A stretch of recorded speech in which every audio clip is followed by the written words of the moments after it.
오늘은 부활을 만나면이라는 제목으로 말씀을 전하려고 합니다. 최근에 할리우드에 이상한 박물관이 하나 생겼습니다. 실패 박물관인데요. 실탈의 실패 말고 failure, Museum of Failure인데요.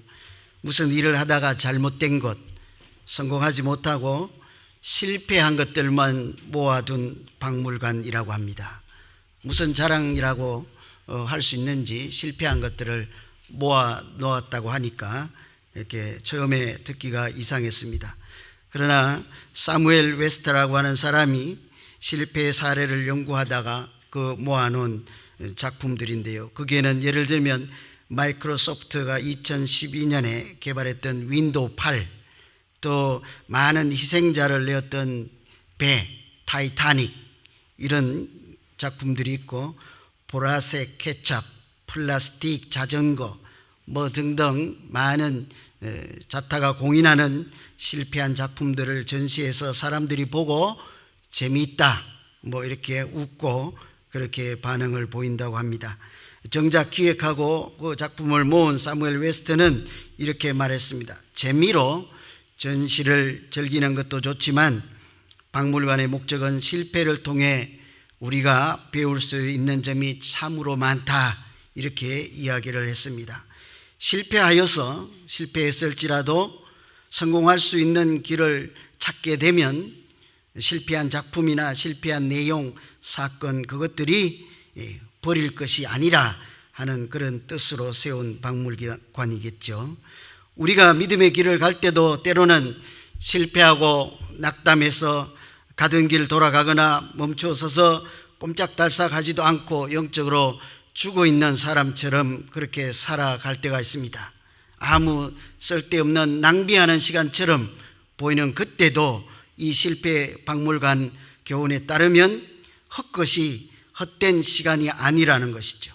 오히려 하나님을 이렇게 만나게 되고 또 하나님께서 우리를 찾아오시고 새롭게 하는, 나중에 기억할 만한 때가 얼마든지 될 수 있다는 이야기입니다. 오늘 말씀에 등장하는 엠마오로 내려가는 두 사람, 바로 그런 이야기이죠. 예수님을 따르는 제자로 살기 위해서 고향을 떠나서 예루살렘까지 올라왔던 사람입니다.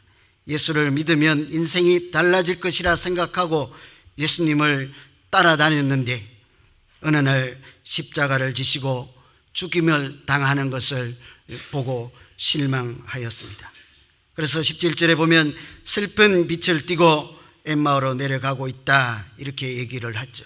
믿음의 길을 가던 길을 돌이켜 각으로 돌아가고 내려가고 있는 중이죠. 부활을 알지 못해서 이렇게 십자가의 죽음으로 모든 것이 끝나는 그런 신앙생활을 했기 때문이죠. 여기에서 엠마오로 내려가는 두 제자는 부활하신 예수를 만나지 못한 모든 사람들을 상징한다, 이렇게 주석가들이 흔히 설명합니다. 엠마오라는 말은 원래 따뜻한 물, 온천이라는 뜻이 있습니다. 그러나 또한 모른다, 알지 못하는 길이라는 말도 있습니다. 부활을 알지 못하면 누구든지 이렇게 알지 못하는 길, 엠마오로 갈 수밖에 없는 것입니다. 엠마오 길은 그래서 불확실한 길, 방황하는 길, 내려가는 길이라 이렇게 표현하고 있죠. 내려간다는 말은 지리적으로 높은 곳에서 이렇게 아래쪽으로 내려간다, 그런 개념만 하는 것이 아니라 낙심의 길이다, 실망한 길, 좌절, 희망이 없는 길, 이렇게 열정을 잃어버린 길이다 할 수 있겠죠. 여러분, 우리 지금 신앙생활하는 가운데 열정을 잃어버렸습니까? 뚜렷한 희망도 보이지 않습니까? 불평스럽고 못마땅하고 그런 상태에 있다면 우리 또한 우리들의 엠마오로 내려가는 도중에 있다고 이렇게 할 수 있겠죠. 어떤 사람은 그래서 인생을 살다 보면 누구나 한 번쯤은 엠마오 길을 가게 된다, 이렇게 말했습니다. 그런데 참 다행인 것은 그렇게 엠마오로 누구나 한 번쯤은 갈 수밖에 없을 때 주님께서 그냥 버려두시지 않고 찾아와서 만나주시고 동행해 주시고 함께해 주신다는 사실입니다. 어쩌면 예수님은 우리가 건강하고 정상적일 때보다 낙심하고 후퇴하고 오늘 본문에 나오는 두 제자처럼 이렇게 엠마오로 가는 실패하는 도중에 있는 그런 사람들을 더욱 눈여겨보시고 이렇게 더욱 가까이 하시는 줄로 믿습니다. 부활하신 예수님 무엇 하시는지 여러분 기억하십니까? 제가 예수님이라면 부활하셨으면 어떻게 해야 될까요? 천국에 얼른 가야 되지 않겠습니까? 이렇게 죽음을 이기시고 사망 권세 깨뜨리시고 이렇게 하나님의 권세를 회복했으니 있어야 할 곳은 당연 땅이 아니라 하늘이겠죠. 그런데 어쩐 일인지 예수님은 하늘로 가시지 않고 그 십자가를 지시기 전보다 더 분주한 모습을 우리가 기억하죠. 금방 장로님께서 기도하신 대로 부활하신 예수님은 실패해서 고향으로 가서 물고기 잡고 있는 베드로를 찾아가시고 다락방에 모여서 두문불출하고 두려움에 떨고 있는 십자가의 죽음밖에 모르는 그 제자들을 또 찾아가시고 야고보에 게바에게 12제자에게 500명에게 많은 사람들을 찾아다니시기에 분주하셨던 것을 우리가 알고 있습니다. 십자가만 알고 부활을 알지 못해서 방황하고 낙심해 있는 사람들을 찾아가서 부활을 설명하고 안 되면 만져보라 하고 안 되면 부활하신 자기 모습을 보여주심으로 그 한 사람 한 사람을 낙심해서 일으켜 세우고 죽어 있는 자리에서 다시 살려내야 하기 때문에 예수님은 그전보다도 더 분주해진 것입니다. 여러분, 유대인을 학살했던 포로 수용소 아우슈비츠 감옥 아시죠? 언제 죽을지도 모르는 사람들이 모여 있는 곳인데 이렇게 옆에 동료들 가족들이 하나씩 하나씩 죽어가는 것을 보고 사람들이 벽 앞에 모여서 기도했습니다. 그러면서 그 벽에다 쓰기를 하나님 어디 계십니까? 이렇게 써놓기도 하고 울부짖으며 기도했지요. 사랑하는 친구들, 동료들이 죽어가는 것을 보고 하나님 도대체 보고나 계십니까? 하나님 살아는 계십니까? 우리를 기억이나 하십니까? 이렇게 다 써놓고 기도를 하는데 그 옆에 어떤 사람이 와서 이렇게 썼습니다. God is here. 하나님은 여기 계신다. God is here. 어디예요? 낙심하고 실패하고 지금 죽어가고 하나님은 도무지 없을 것 같은 그런 곳에 하나님은 우리와 함께 계신다. 이렇게 글자를 써놓고 기도했습니다. 죽어가는 자리, 실패하는 자리, 소망이 없는 자리, 하나님이 도무지 없을 것 같은 그런 곳에도 하나님은 계십니다 하는 고백이죠. 실패해서 엠마오로 가는 그 사람들에게 예수님은 그 옆에 가서 God is here 하고 말씀을 걸어주고 있습니다. 이처럼 낙심해서 실패하고 내려가는 사람들을 하나님은 부활하신 주님은 외면하시고 그대로 버려두시지 아니하고 찾아가서 만나주시고 못 알아보면 계속 같이 걸어가시고 그들이 알아차릴 때까지 함께 하시고 함께 식사도 하시는 그런 하나님인 것을 우리가 볼 때 부활하신 그 자상하시고 깊이 있는 하나님의 은혜가 부활절을 맞은 우리 모두에게도 그 은혜가 충만하시기를 간절히 소망합니다.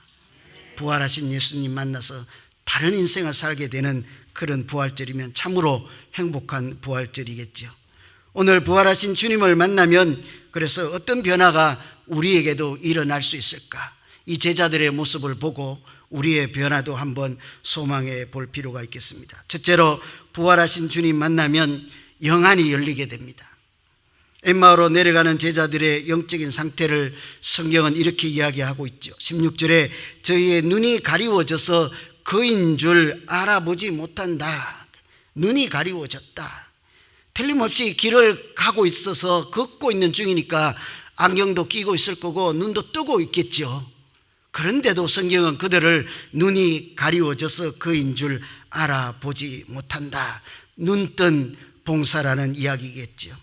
예수님이 오셔도 눈이 어두워서 영의 눈을 뜨지 못해서 알아보지 못하고 낙심하고 있어서 영적으로 죽어 있는 상태라 하는 소리입니다. 우리도 영적으로 죽어 있으면 하나님의 은혜가 찾아오고 살아계신 부활하신 예수님이 오셔도 알아채지도 못하고 하나님께서 세미한 음성으로 말씀하셔도 듣지도 못하는 죽은 자와 같은 그런 신앙생활을 얼마든지 할 수가 있지요. 이 엠마오로 가는 청년들이 뭐라고 합니까?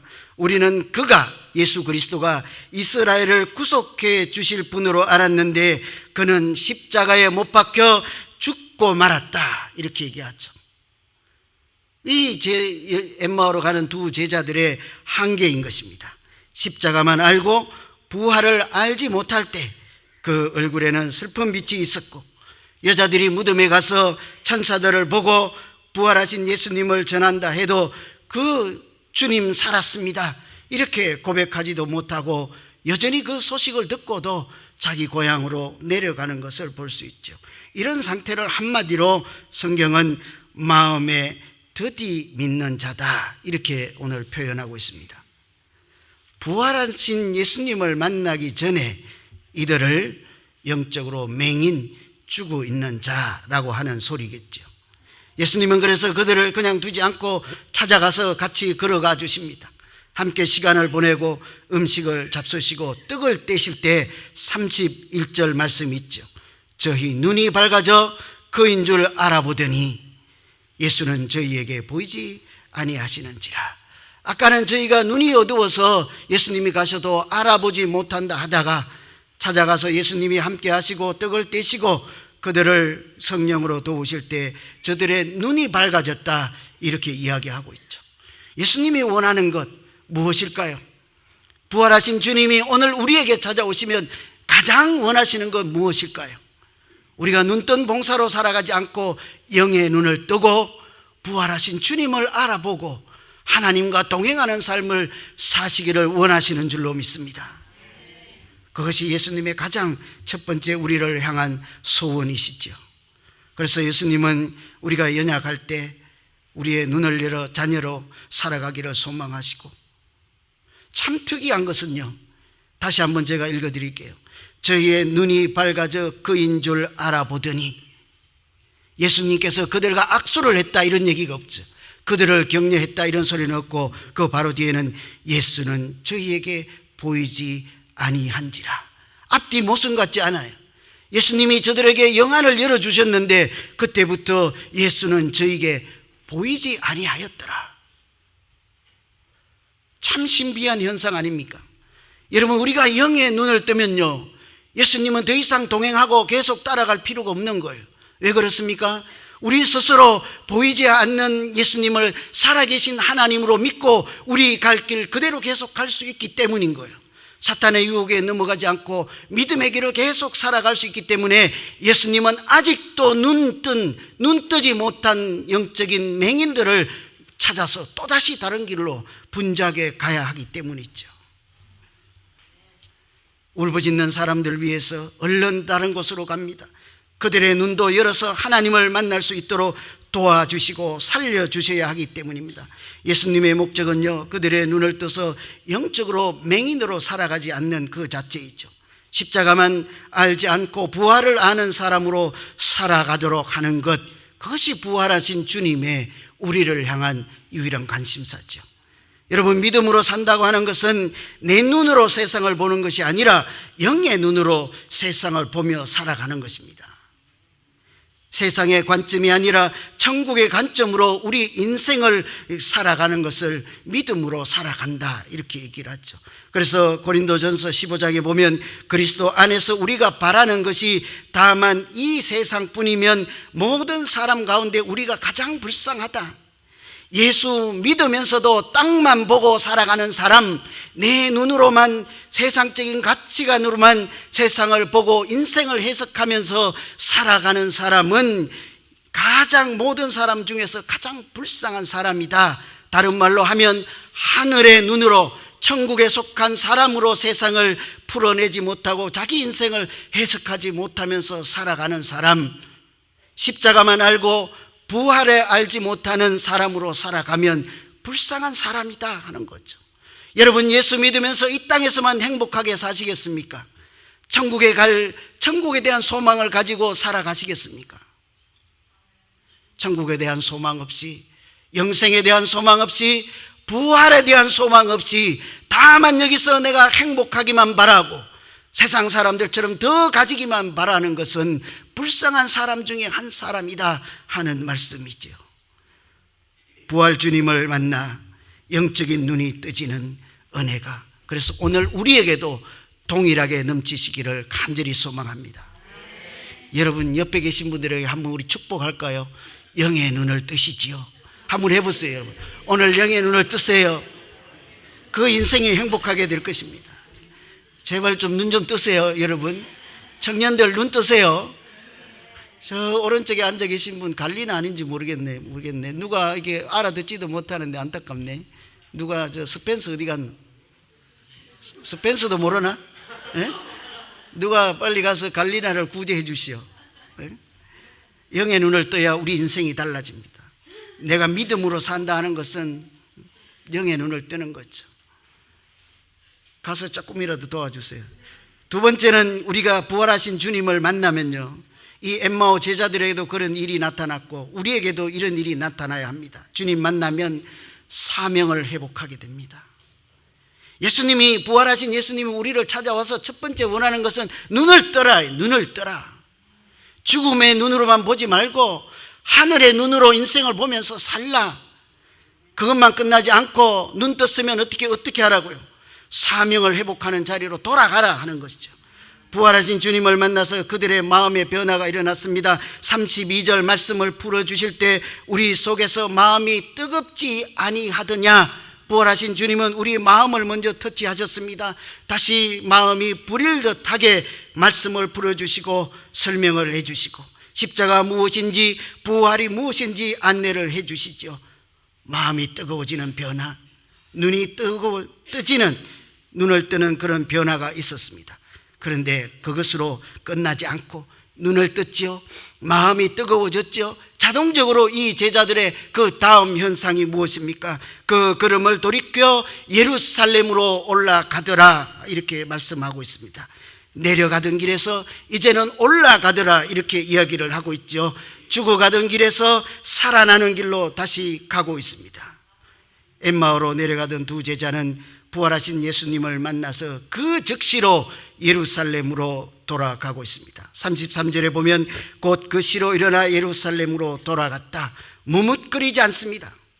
부활하신 예수님 만나서 마음이 뜨거워지고 눈이 열려지면 예루살렘으로 다시 하나님을 만났던 그 자리로, 첫사랑이 있던 그 자리로, 사명을 준비하던 그 자리로 머뭇거리지 않고 순식간에 그 시로 달려가게 되지요. 여러분, 예루살렘이 어떤 곳입니까? 하나님의 성전이 있는 곳, 하나님이 계신 곳이죠. 영적인 체험을 했던 곳입니다. 사명자로 살아가기 위해서 준비를 했던 곳이죠. 우리가 흔히 잘 아는 사도행전 1장 8절에 이런 말씀이 있습니다. 예루살렘과 온 유대와 사마리아와 땅끝까지 이르러 복음을 전파하라. 어디에서 출발합니까? 예루살렘에서 출발하는 것이죠. 예루살렘은 우리가 하나님을 만나고 내 눈을 뜨고 하늘에 속한 사람으로, 사명을 가진 사람으로 앞으로 달려갈 땅끝을 바라보며 출발하는 장소이죠. 부활하신 주님을 만날 때만 우리가 가던 길 돌이켜 내려가던 길에서 올라가는 길로, 사명을 포기한 길에서 다시 사명을 붙잡는 길로 즉시 되돌아갈 수 있는 것입니다. 이것이 부활하신 예수님이 우리에게 원하시는 두 번째 사건이죠. 요한복음에 여러분 잘 아시는 대로 내 양을 치라, 양을 먹이라, 언제 하신 말씀이에요? 부활하신 다음에 하신 말씀이죠. 부활하신 다음에 낙심해 있는 제자들 찾아가서 그렇게 말씀하시죠. 다시 사명의 자리로 가라. 하나님의 일을 하는 사람으로 살아라. 십자가만 알고 쳐져서 세상에 그렇게 지고 있지 말고 사명의 자리로 돌아가라. 마태복음에 땅끝까지 가서 복음을 선포하라. 언제 하신 말씀이에요? 부활하신 다음에 하신 말씀이에요. 갈릴리로 가라. 마찬가지입니다. 언제 그랬을까요? 제자들에게 너희는 갈릴리로 먼저 가라. 언제요? 부활하신 다음에 하신 말씀이에요. 갈릴리가 어떤 곳입니까? 흑암의 땅이죠. 살려낼 사람들이 많은 곳, 영혼을 살릴 사람들이 많은 그곳이 너희들이 가서 살아야 할 사명지이다. 그러므로 너희는 갈릴리로 가라. 부활을 만나면 사명자로 다시 살아가게 됩니다. 그래서 흔히 우리 기독교를 십자가의 종교라고 하지만 부활의 종교이기도 한 것입니다. 이렇게 부활을 만나야 우리가 제대로 된 신앙인으로 살아갈 수 있습니다. 한 사람 소개하고 말씀을 마치려고 합니다. 여러분, 우리가 잘 알고 있는 미국 16대 대통령 링컨 대통령 이야기가 있습니다. 변호사 시절에 주의원으로 이렇게 주의회 의원으로 출마했지만 낙방하죠. 하원 의원에 출마하고 낙방하고 상원에 출마하고 여러 번 낙방을 거듭하는 끝에 철저하게 좌절과 절망에 빠지게 되었을 때 사람들이 보고 오히려 그를 더 걱정하게 되었습니다. 저 사람 저러다 죽겠다. 해도 안 되니까요. 이거 해도 실패하고 저거 해도 실패하고 무슨 동으로 가나 서로 가나 무엇을 해도 안 되니까 주변에 있는 사람들이 이제 걱정을 하는 거예요. 저러다가 저 사람 죽겠다. 바로 그 시점, 그 때를요, 링컨은 이렇게 책에 기록하고 있습니다. 나는 지금 이 세상에서 가장 비참한 인생을 살고 있습니다. 나는 재기할 수 없을 것 같은 그런 심정으로 지금 처해 있습니다. 나는 인생의 막다른 골목에 처해 있습니다. 남이 걱정하는 만큼 자기가 생각할 때도 자기는 다시 살아날 수 없는 그런 맨 밑바닥에 이제 처해 있다는 거죠. 그러던 중에 성경을 읽다가 부활의 주님을 만났습니다. 그리고 나서는 이렇게 써요. 나는 성경을 읽고 그 속에서 죽음에서 부활하신 예수님을 만났습니다. 그리고 부활하신 예수님께서 함께 계신 것을 믿고 용기를 가졌습니다.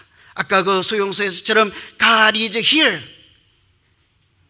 링컨은 성경 가운데서 가장 낮은 자리, 실패의 자리에서 여전히 함께 하시고 함께 걸어가 주시고 시간도 보내주시고 떡을 떼어주셔서 그의 영안을 열어주시는 부활하신 예수 그리스도를 만나게 된 것이죠. 주저앉아 있지 않았습니다. 모두가 죽을 것이라고 하는데 그는 다시 공화당에 입당하고 출마해서 마침내 대통령이 되죠. 우리가 링컨을 존경하는 것은 대통령이 되어서가 아니라 물론 그것도 그러하지만 세상의 많은 사람들의 영혼을 깨우는 하늘에 속한 사람, 부활의 영을 가진 사람이기 때문인 줄로 믿습니다. 링컨을 링컨 되게 한 것, 성경을 읽다가 부활하신 주님을 만난 사건 때문이죠. 말씀을 정리하겠습니다. 누가 그랬듯이 우리 인생을 살다 보면 누구나 한 번쯤 엠마오로 갈 수밖에 없다. 그러나 그때도 예수님은 그런 우리를 혼자 버려두시지 아니하고 찾아와 주시고 만나 주시고 우리의 마음을 듣게 하시고 뜨겁게 하시고 눈을 열어주시는 줄로 믿습니다. 그런 부활하신 예수님을 만나서 오늘 우리 기도하시죠. 어떤 변화가 나에게 일어나야 되겠습니까? 주님, 부활의 주님 만나서 내 영의 눈을 떠서 땅의 인생을 살지 않고 하늘에 속한 사람으로 이 세상을 살게 해주시고 내 인생도 그렇게 해석하고 새 힘을 내고 오늘 또 도전하는 신앙의 길로 가게 하여 주시옵소서. 이런 기도 하시지 않겠습니까? 내려가던 길에서 다시 올라가는 길로, 죽어가던 길에서 다시 소망의 길로 올라가게 하여 주시옵소서. 이런 기도하는 부활절 되시기를 소망합니다. 예루살렘으로 다시 가서 사명자로 살게 해주시고 하나님을 만났던 자리에서 다시감으로 우리 인생이 달라지고 우리의 믿음이 십자가의 죽음만이 아니라 부활의 영광까지 아우르는 성숙한 믿음이 되기를 간절히 소망합니다.